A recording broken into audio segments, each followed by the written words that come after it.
Ticket বিক্রি, booking, travel এজেন্টদের সঙ্গে যোগাযোগ রক্ষা, মার্কেটিং, বাজার বিশ্লেষণের জন্য বিদেশি এয়ারলাইন্সগুলো বিভিন্ন দেশে নিয়োগ করে জেনারেল সেলস এজেন্ট বা জিএসএ।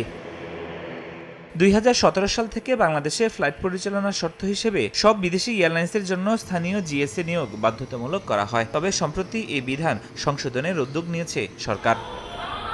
রোববার জাতীয় প্রেসক্লাবের সামনে আয়োজিত মানববন্ধনে বর্তমান আইন বহাল রাখার দাবি জানান এয়ারলাইন্স জেনারেল সেলস এজেন্টরা। দাবি করেন, নিয়োগ আইন বাতিল হলে কর্মসংস্থান হারাতে পারে 50,000 মানুষ, আর সরকারের রাজস্ব আদায় কমতে পারে 100 কোটি টাকা। এই আইন বাস্তবায়িত হলে প্রায় 100 কোটি টাকারও বেশি বাংলাদেশ সরকার এই রাজস্ব থেকে বঞ্চিত হবে। আমাদের দেশীয় অনেক ট্রাভেল এজেন্সির ব্যবসাও বন্ধ হয়ে যাবে।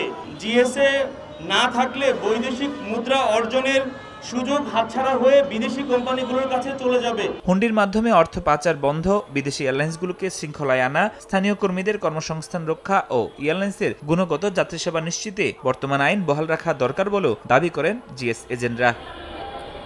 ফরহাদুর রহমান, সময় সংবাদ, ঢাকা।